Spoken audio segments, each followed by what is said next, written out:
Hello friends, welcome to Khobraz Academy. Nowadays, the research and research methodology is getting very much importance in curriculum as well as in syllabus and academics.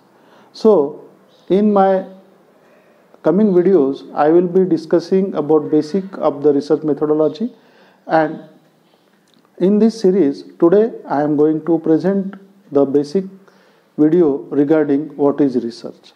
So, if you watch this video, you will understand what is the research and its characteristics.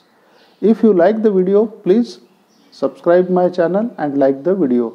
You may be knowing my channel's name is Khobraz Academy. Research is a process to discover new knowledge. Research is defined as a systematic investigation, that is, the gathering and analysis of information designed to develop or contribute to generalizable knowledge. This is the definition given by 45 CFR 46102 for US government. So what it says that it is a systemic investigation whereby we gather and analyze the information and get a generalizable knowledge about the thing or the subject we were investigating. The National Academy of Science states that the object of research is to extend human knowledge of the physical, biological or social world beyond what is already known. So there are many aspects which are not yet explored, which are not yet known, which are not yet fully understood, and to try to extend human knowledge in those fields by certain experimentation, observation or any other methods is also a research. Research is different than other form of discovering knowledge. Like reading book, also you get the knowledge, but you don't contribute in any new aspects. You just read and enhance your knowledge from the known facts, and therefore it is not a research. But research is a process in which we use systemic and scientific methods. Meaning of the word research, just simple if we discuss about research. So there are 4 to 5 aspects in the meaning of the word research. To research or to search again. To re-examine, what will re-examine? The known facts, the aspects regarding known facts, whether they are correct or not, that we will re-examine.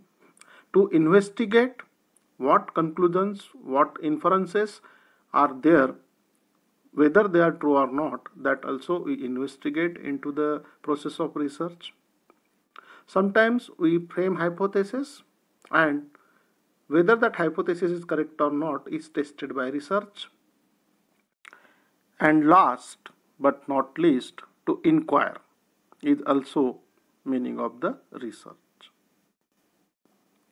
Research is an investigative process of finding reliable solutions to a problem with a systemic selection, collection, analysis, and interpretation of data relating to the problem.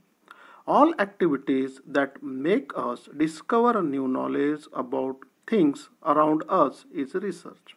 So what actually we do in research? We systematically select a problem, collect the data, analyze the information or data, and interpret that collected data relating to the problem to come to an inference, to conclusion, or to draw some solid scientific observation. This comes under research. So in generalization, what we can say, any activity that make us to discover new knowledge, new scientific aspects, new information about anything around us can be called as research. Let us discuss some formal definitions given about research in various sources. For example, Oxford Concise Dictionary says that the systemic investigation into the study of material, sources, etc., and other things in order to establish facts and reach new conclusions is research. It also says that an endeavor to discover new or collect old facts by the scientific study of a subject or by a course of critical investigation is also research. So, actually, what we do in research, we investigate in order to establish new facts and to reach new conclusions. Using scientific methods to study a subject or a course by critical investigation. This all comes under the process of research. Some other definitions. According to the American sociologist Earl Robert Bobby, research is a systematic inquiry to describe, explain, predict, and control the observed phenomenon. Research involves inductive and deductive methods. And Newman says a collection of method and methodologies that researchers apply systematically to produce scientifically based knowledge is research. And our own simple Wikipedia defines research in the following words. Research is a search for knowledge, or as any systemic investigation with an open mind to establish novel facts, usually using scientific methods, is research. So, common thing in all this definition is that it is a systemic process, it is a systemic inquiry, it is a systemic evaluation, it is a systemic testing. So, by using scientific and systemic methodologies, we inquire, we predict, and we observe the phenomena and come to the conclusion in the process of research. What are the various purposes of research? The basic purpose of research is to test and confirm the existing knowledge. Whether the facts proposed by others or our existence in scientific domain are true or not, whether they are real or not, that is tested and confirmed by research to expand knowledge in selected field. See, there are so many aspects of the nature and science that we know very little about, and to know them, we have to study them scientifically and systematically so that we can get knowledge about the unknown things. And that is also the purpose of research. To understand the other unexplored side of an issue, to predict, explain, and interpret a behavior, why liquids behave like liquids, or why criminals are criminals in social research. Next in our list is explanatory research, or it is also called as casual research. It is conducted to understand the impact of certain changes in existing standard procedures. So, the explanatory research is basically carried out to find out how the existing phenomena is affected by circumstances, changes of parameters, changes of variables, changes of conditions, and conducting experiment is the most popular form of casual research or explanatory research. So it tries to improve and widen our knowledge base based on the effect of various conditions by manipulating, changing, or controlling different aspects of that particular phenomenon or process, and to get the answers for required phenomenon. For example, a study conducted to understand the effect of rebranding on customer loyalty can be explanatory research, or to study conducted to evaluate effect of concentration, type of reagents on a chemical reaction can also be explained as explanatory research. So in this table we can see we have simplified and categorized the various aspects of explanatory research, descriptive research and explanatory research. So in exploratory research is unstructured because we are dealing with the unknown facts about a phenomenon or about a problem. But descriptive research is structured because some facts are known and we are trying to increase our knowledge about that phenomenon. And explanatory research is highly structured where we find out the effect of various conditions, various parameters on the observed phenomenon. So first in exploratory research what we do, we find out some knowledge about an unknown phenomenon. Then in descriptive research we expand our knowledge about that unknown phenomena, and in explanatory research we evaluate and we study the various aspects and conditions and what their effect on the particular phenomenon. The exploratory research is conducted generally by asking research questions. Descriptive research is generally also conducted by asking research questions. But in explanatory research, we have to frame some hypothesis and then we have to test our hypothesis. So, and these researches are carried out on different stages of expansion of our knowledge of certain phenomenon. For example, the exploratory research is carried out in early stages of the decision making about a particular problem. Then descriptive research is at the latter stages of the decision making, and to confirm our findings, to cement our knowledge about this particular problem, the explanatory research is carried out in the latter stages of decision making for about the solution of a problem. So after this, now we have to discuss what are the basic characteristics of research. So first important characteristics is research is based on logical reasoning and involve both inductive and deductive method. Inductive and deductive methods means either we increase the parameters and observe, or we decrease the parameters and observe. Means we one by one we increase one parameter. If this is there, if this is there, if this is there, that comes inductive. And if this is not there, so what is the condition? If this is not there, then what is the condition? That comes under deductive methods. The objective of research should be set based on rules and procedures. Haphazardly you cannot carry out the research. The research objectives should be based on rules and procedures. Researchers need to practice ethics and code of conduct. So why this is important? Because based on your research, the future studies, the future progress in that particular field is dependent.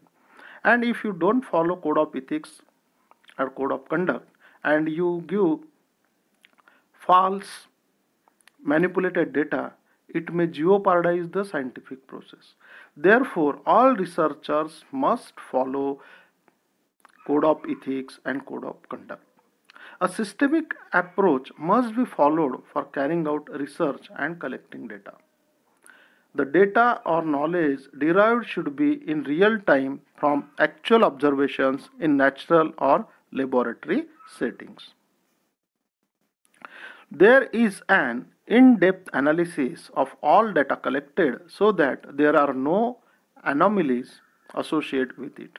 So the data which we collect should have given a sufficient and whatever available statistical or observational or other treatments, and it should be analyzed thoroughly so that the inferences drawn from this data are solid. Research creates a path for generating new questions. Existing data helps create more opportunities for research. Research in all fields is analytical in nature. It makes use of all the available data so that there is no ambiguity in inference. This is also very important characteristics. See, the research should be able to draw clear-cut, non-ambiguous conclusions or inferences. Then only it can lead to further exploration, further description and further explanation to the scientific process. If the conclusions drawn are ambiguous, then there is a much difficulty in continuing that scientific process. Accuracy is one of the most important aspect of research. This we will again discuss in the basic concept which are related much to the research in next slides, but till we will just have a look at the accuracy. So the information that is obtained should be accurate and true to its nature. For example, laboratories provide a controlled environment to collect data, and therefore we can control the accuracy of the results. Accuracy is measured in the instruments, tools used, the calibration of instruments or tools, and the final results of the experiments. Okay, and also when we study in next slides, we can see apart from accuracy what are other parameters where the research should stand. Now, based on the domain of the research, research can be classified into 6 types. These are basic research, applied research, problem-oriented research, problem-solving research, qualitative research, and quantitative research. So what is basic research? A basic research is a research collected to enhance knowledge. The main motivation is knowledge expansion.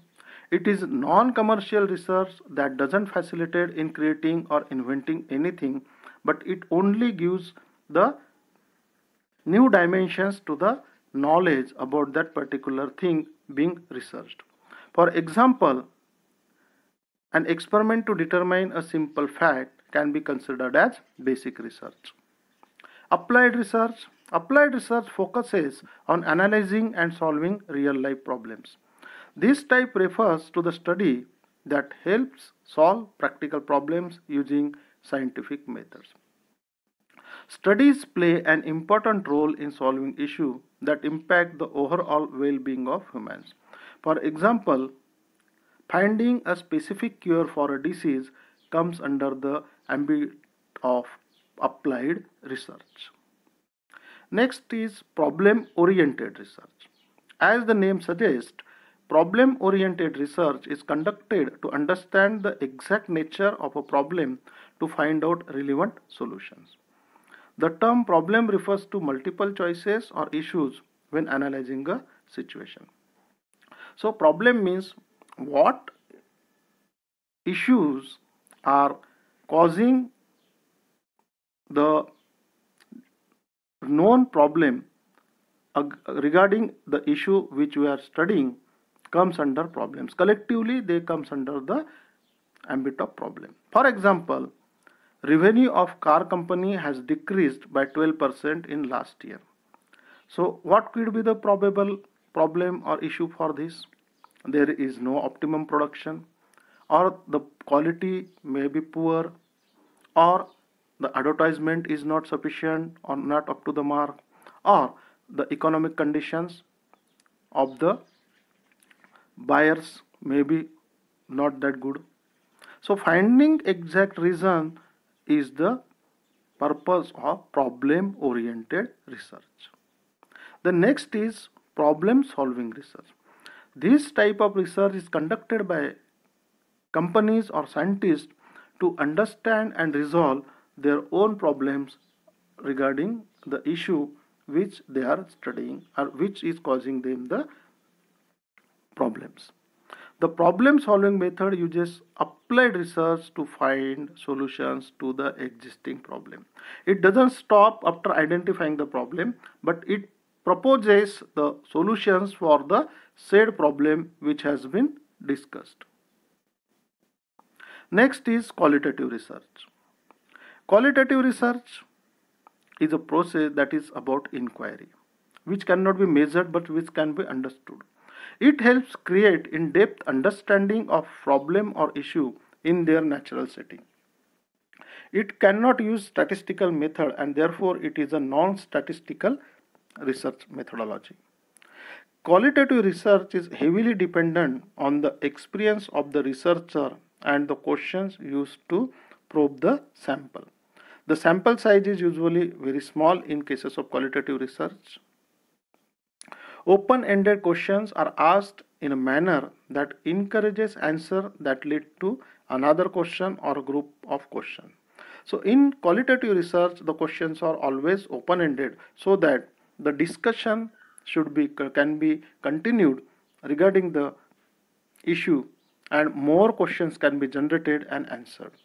The purpose of asking open-ended question is to gather as much information as possible from the sample. The following are the methods used for qualitative research, that is one-to-one interview, focus groups, ethnographic research, content or text analysis, and case study research. So all these kind of studies comes under qualitative research carried out by generally open-ended questions. Next is quantitative research. Quantitative research is a structured way of collecting data and analyzing it to draw conclusions. Unlike qualitative methods, this method uses a computational and statistical process to collect and analyze data. Quantitative data is all about numbers. So here, whatever data is collected is subjected to statistical treatment to get its significance and to draw conclusions, to come to inferences which are practically possible, which are practical. Quantitative research involves a larger population. More people means more data. More experiments means more data. With more data to analyze, one can obtain more accurate results.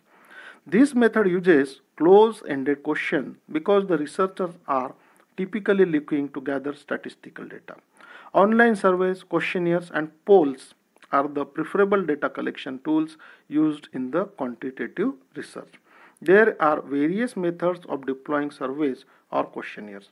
Experimentations using various parameters by manipulating various parameters also comes under quantitative research.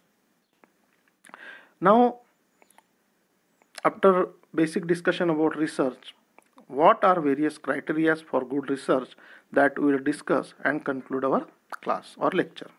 So, criteria for good research are very commonly used terms in research, and the success of any research depend on these criteria or these terms. These terms determine whether a research is free of biases, prejudice, or subjective errors or not. So, the terms which describe a good research are reliability, validity, accuracy, credibility, and generalization. Reliability is the repeatability of any research instrument, tool, or procedure.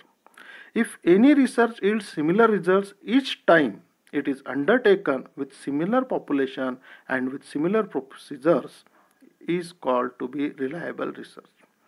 Reliability is a subjective term which cannot be measured precisely, but today there are instruments which can estimate the reliability of any research. So, a research is said to be reliable when each time it is undertaken with similar procedure at similar conditions with similar population, it should yield similar results. It should be reproducible. That comes under reliability. Suppose a research is conducted on the effects of single parenting on class performance of the children. If the results conclude that it causes low grades in class in particular area, these results should have to be reliable for another sample taken from similar population in another area. More the simpler results, more is the reliability of research. That means whenever we carry out the research in different settings, if it produces similar results, the more they are similar to each other, more the research is reliable. Next is validity. So validity is a strength with which we can make research conclusions, assumptions or propositions true or false. Validity determines the applicability of the research. Validity of the research instrument can be defined as the suitability of the research instrument to the research problems or how accurately the instrument measures the problem. So, in simple language, validity is the ability of an research to measure the thing which it intends to measure. So, research should be able to measure the things which it intends to measure. If it measures that thing properly with defined limits, it is a valid result. So, whatever we want to do, whether the tool is adequate, sufficient for that particular experiment or particular problem or particular research process, is not defines the validity. So, a research is valid if it answers the questions which it was supposed to answer. Okay. Next, some researchers say that validity and reliability are correlated, but the validity is much more important than reliability. See, why it is important that reliability can be somewhat less, but the research should be always valid. Because reproducibility, if somewhat not compliance with each other, okay. But if the research itself is not measuring what it intends to measure, its results are false. Because that process, that research problem which we are discussing must be followed. If we, for example, if you want to study the effect of socio-economic factors on the education of the people living in slums, so it should measure that only. It should not measure whether they are successful or not, whether they are eating good food or not. It should only measure, the research process should only able to draw conclusion regarding the effect of socio-economic factors on the level of education of that particular peoples. So it should measure what it intends to measure, that is validity in simple language. Without validity, research goes in the wrong direction. To keep the research on track, define your concepts in the best possible manner so that no error occur during the measurement. So, measure what is needed to measure and leave any other things untouched. Then your validity of your research increases. Accuracy is the third parameter, is also degree to which each research process, instrument and tool is related to each other. Accuracy also measures whether research tools have been selected in best possible manner and research procedures suit the research problem or not.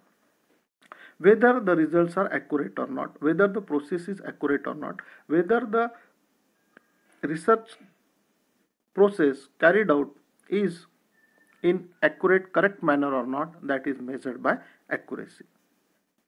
For example, if the research has to be conducted on the transgender people, several data collection tools can be used depending on the research problem. But if you find that problem less, for example, to measure accuracy, we can see that if we want to conduct the research on transgender people, we can use several data collection tools depending on the research problem. But when we find that the population is less cooperative, the best way to carry out research is to observe them rather than submitting questionnaire. Because in questionnaire, either they will give biased answers, responses, or they will not return the questionnaire at all, and your research process will be jeopardized. So the accurate process in this case is observing them and taking down the data. So choosing the best data collection tool improves the accuracy of a research. Credibility comes with the uses of the best source of information and best procedure in research. If we use second-hand information in our research due to any reason, our research might complete in less time, but its credibility will be at stake because secondary data has been manipulated by human beings and is therefore not very valid to use in the research. For example, we are drawing conclusion based on the data available which is not generated, which is not validated by us, then the credibility of research is questionable. So, a certain percentage of secondary data can be used if the primary source is not available, but basing the research completely on secondary data when primary data can be gathered is less credible. When researcher gives accurate reference in the research, the credibility of the research increases, but fake references decrease the credibility of the research. And last is generalization, is the extent to which the research findings can be applied to larger population is called as generalization. So the research findings, research conclusions can be generalizable. They can be applied to similar conditions, similar problems elsewhere with accuracy. When a researcher conducts a study, she chooses a target population, and from this population he takes a small sample to conduct the research.